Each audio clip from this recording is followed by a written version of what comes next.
शिक्षणासाठी झटणाऱ्या महात्मा फुल्यांच्या द्विजन्मशताब्दीचं वर्ष आहे. पाण्यासाठी संघर्ष करणाऱ्या महाडच्या 14 तळ्यामध्ये भारतरत्न डॉक्टर बाबासाहेब आंबेडकरांनी केलेल्या चळवळीच्या शताब्दी वर्षाचं हे वर्ष आहे.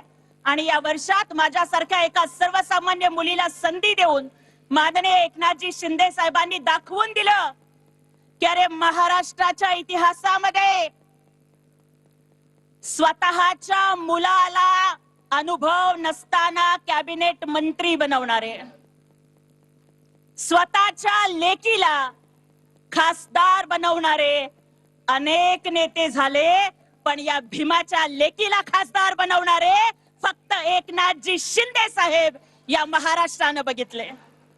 आणि त्यामुळे त्यांच्या प्रति मी कृतज्ञता व्यक्त करते आणि एवढंच म्हणते की रुतबा मेरे सर को तेरे संविधान से मिला है, रुतबा मेरे सर को तेरे संविधान से मिला है, ये अधिकार भी मुझे तेरे संविधान से मिला है. औरों को जो मिला है वो शायद मुकद्दर से मिला है, लेकिन मुझको तो मुकद्दर भी बाबा साहब के संविधान से मिला है.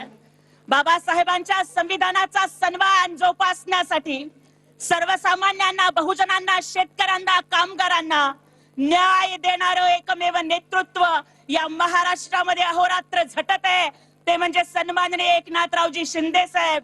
आणि आज या ठिकाणी हिंदुहृदय सम्राट वंदनीय बाळासाहेब ठाकरेंच्या स्वाभिमानी अस्सल 52 कशी शिवसैनिकांचा मेळावा इथे होतोय आणि तिकडे मात्र कट प्रमुखांच्या गटाचा मेळावा होतोय.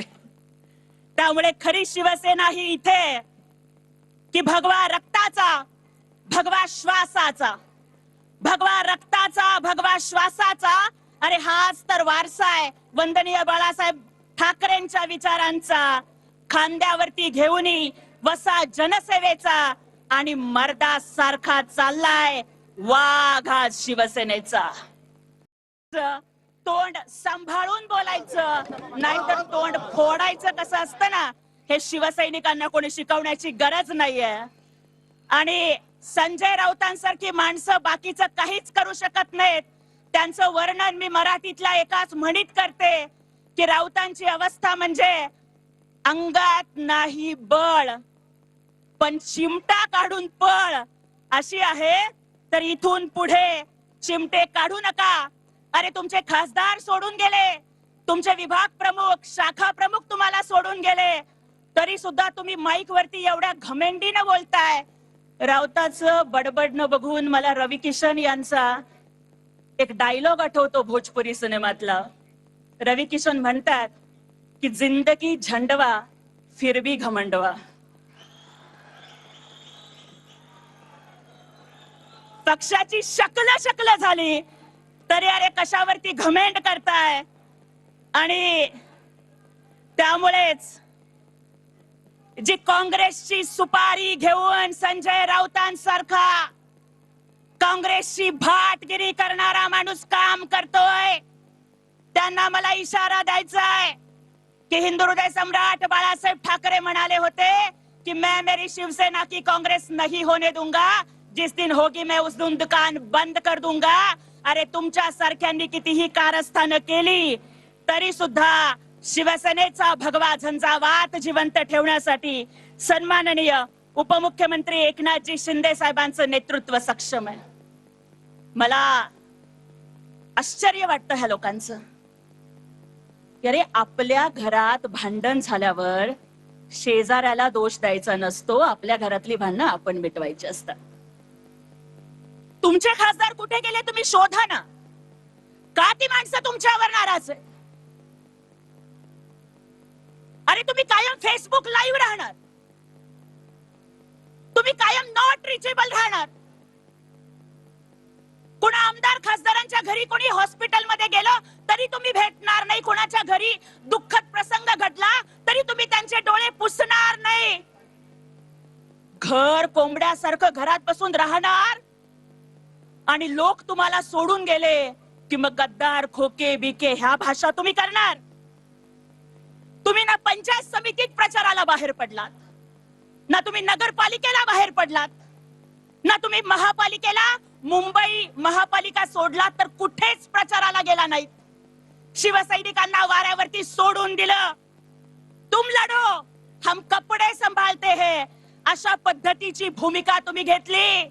आणि दुसऱ्या बाजूला आमचे नेते, मुख्य नेते सन्माननीय एकनाथरावजी शिंदे साहेब मात्र पायाला भिंगरी बांधून प्रत्येक सर्वसामान्य कार्यकर्त्याच्याही निवडणुकीच्या प्रचारामध्ये त्यांनी प्रचारांचा, सभांचा, दौऱ्यांचा झंझावात घेतला.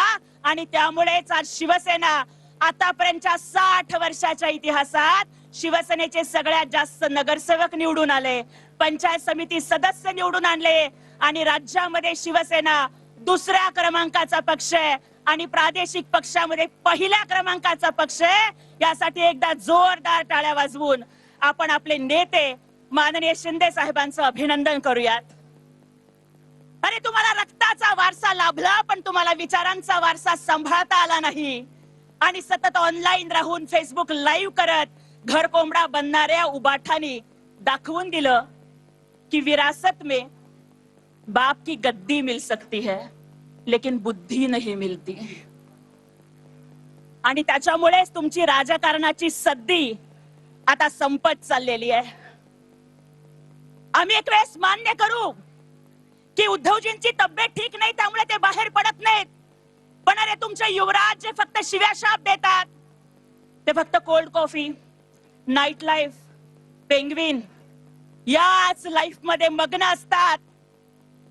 एका बाजूला तुमचा युवराज कोल्ड कॉफी पिऊन त्यांचं रक्त थंड पडलंय, पण आमचं युवा नेतृत्व, संसद रत्न खासदार डॉक्टर श्रीकांत शिंदे साहेब 47°C तापमानात सुद्धा अखंड शिवसैनिकांना भेटतायत. अरे आमचं नेतृत्व कोल्ड कॉफी पिणार नाही, रस्त्यावरचा कटिंगचा चहा पिऊन शिवसैनिकांना. आता कांबळे वयस्क. तूफान क्या रोकेगा उस कश्ती को जिसके माझी में अंगार है. शिवसेना का असली वारिस वही जिसके साथ जनता का प्यार है.